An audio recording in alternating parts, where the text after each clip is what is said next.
Imagine standing on a ridge in what is now Sumatra around 74,000 years ago. The ground starts to hum, then it shakes, then the mountain in front of you stops being a mountain and becomes a hole in the sky, throwing up enough ash and rock to bury a small country.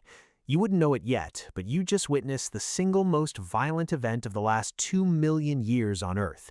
And somewhere, thousands of miles away, a small band of your ancestors, maybe a few thousand people, total on the entire planet, were about to find out just how close the human story came to ending before it really began. That sentence sounds like hyperbole. It isn't. Geneticists, paleoclimatologists, and anthropologists have spent the last 3 decades piecing together a genuinely unsettling possibility that modern humans, the species currently running the place, dropped to numbers so low we'd qualify as an endangered species by today's standards multiple times, and we almost didn't make it back. Let's start with the volcano, because it's the most cinematic version of this story. And we'll get to this, it might not be the real villain.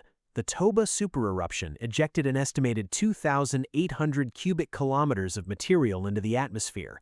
For comparison, Mount St. Helens in 1980 produced about 1 cubic kilometer. Toba didn't just dwarf modern eruptions, it dwarfed almost every other eruption in the geological record.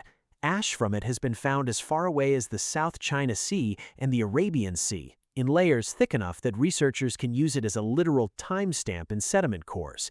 The immediate effect, in theory, was a volcanic winter, sulfate aerosols blocking sunlight, global temperatures dropping by several degrees for years, growing seasons collapsing across multiple continents.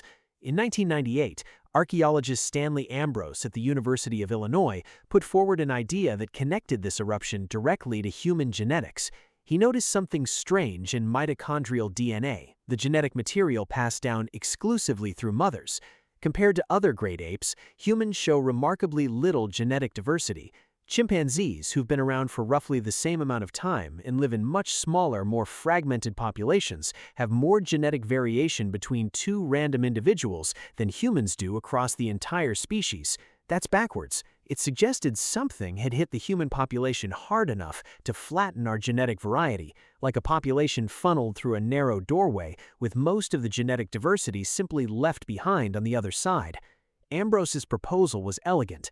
Toba erupts, volcanic winter follows, humanity crashes down to maybe a few thousand breeding individuals, and everyone alive today descends from that surviving sliver. Here's where it gets interesting, because the story doesn't stop with a tidy cause and effect. For years, the Toba catastrophe theory was treated almost as settled science in pop science retellings, but the actual physical evidence on the ground in Africa, where the people that mattered for this story were actually living, tells a messier tale. Researchers drilling sediment cores from Lake Malawi, led by Christine Lane and colleagues, found the ash layer from Toba sitting right there in the timeline, exactly where you'd expect it. In the vegetation around the lake at that exact moment? Barely flinched. No dramatic die-off, no years-long deep freeze visible in the pollen record. East Africa, one of the regions where early human populations were almost certainly clustered, seems to have shrugged the eruption off. So did Toba almost wipe us out, or didn't it? The honest answer is messier than either headline. The genetic bottleneck is real, that part isn't in serious dispute.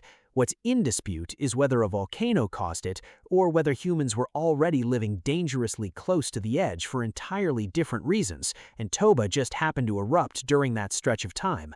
Climate during this period was already brutal. The world was sliding in and out of glacial conditions. Africa was experiencing severe, prolonged droughts, and small founder populations migrating out of Africa would naturally show reduced diversity regardless of any single eruption. A volcano makes for a better documentary. A grinding, decades-long megadroughts makes for a boring one. Boring doesn't mean wrong. Now here's the part nobody talks about, and it's stranger than the volcano story. Toba wasn't even the worst bottleneck in our history. In 2023, a team led by Wang Jihu published a study in the journal Science using a method that essentially reverse engineers ancient population sizes from genetic variation in living humans today. What they found pushed the crisis back much further than 74,000 years, to somewhere between 930,000 and 813,000 years ago. During that stretch, roughly 117,000 years, the breeding population of our ancestors is estimated to have crashed to around 1,280 individuals, not 1,280,000, 1,280 total. For context, the giant panda, the literal mascot of endangered species, has more individuals alive right now than that. For over 100,000 years, the entire future of the human lineage rested on a population smaller than the average American high school. No volcano gets the blame for this one. The leading theory points instead to a brutal global cooling period, paired with the kind of slow environmental squeeze that doesn't make for a great disaster movie, but is, if anything, more frightening. Because it means there was no single moment to survive. There was just a long, grinding stretch where almost everyone's lineage simply ended, generation after generation, until what was left was this absurdly small founding group that somehow, against the odds, didn't blink out entirely. So how does a population that small not just vanish? This is where the story shifts from catastrophe to something closer to resilience. 164,000 years ago, well before either bottleneck event resolved, archaeologist Curtis Marion and his team were excavating a site called Pinnacle Point on the southern coast of South Africa. What they found was a group of humans who had pivoted to something unusual for the time, eating shellfish. Mussels, whales, brown mussels pried off rocks at low tide, a reliable, weather-resistant protein source that didn't depend on successful hunts or unpredictable rainfall. They were also using ochre, a red pigment, likely for symbolic or social purposes, some of the earliest evidence we have of behavior that looks less like pure survival instinct and more like culture. Marion's argument is that coastal refuges like this one functioned as lifeboats. While the interior of the continent dried into something closer to desert, small pockets of humans clinging to coastlines, harvesting the one food source that didn't care about drought, may have been the reason the species made it through at all. Here's the part that should genuinely sit with you. If those particular coastal foragers had a bad few decades, a tsunami, a disease, a stretch of bad luck no different than what ended 1,000 other small bands during that same era, you and every other human being on Earth simply wouldn't exist. Not you'd be different, you wouldn't be. The entire 8 billion person sprawl of modern humanity, every language, every war, every love song, traces back through a bottleneck so narrow that it makes you wonder less about how special we are and more about how lucky. And the genetic fingerprints of that luck are still visible today, if you know where to look. The San people of southern Africa, along with other Khoisan speaking groups, carry the highest levels of genetic diversity of any living human population.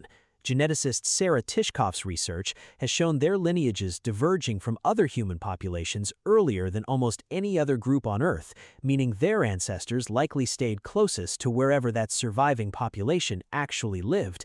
Everyone else, every European, every East Asian, every indigenous American, every person whose ancestors eventually walked, sailed, or rafted to every corner of the globe represents an even narrower slice taken from an already narrow population. We are, genetically speaking, the descendants of survivors, diversity stacked thin on top of thin. There's a strange comfort buried in this, even though the facts themselves are unsettling. Every other branch on the hominin family tree, Neanderthals, Denisovans, Homo erectus, a dozen other now extinct cousins who at various points seemed just as capable of making it, eventually hit a bottleneck they didn't walk out of. We know from their own genetic remnants, still detectable in the DNA of people today through interbreeding, that Neanderthal populations were themselves small and fragmented near the end, much like ours had been.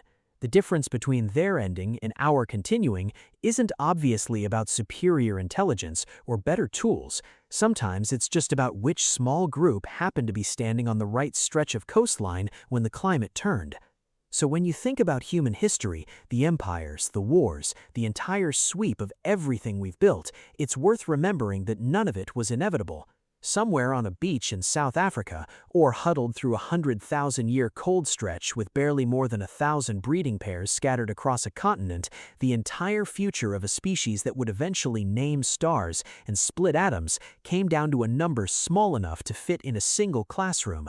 That ridge above Toba, the one you imagine standing on at the start of this segment, it didn't end us. Something else nearly did, something slower and quieter and far less photogenic than a volcano, and whatever lit that fuse, whatever held that line, never knew it was doing it. It was just surviving, the way everything alive tries to. We're simply the ones who happen to make it through to tell the story.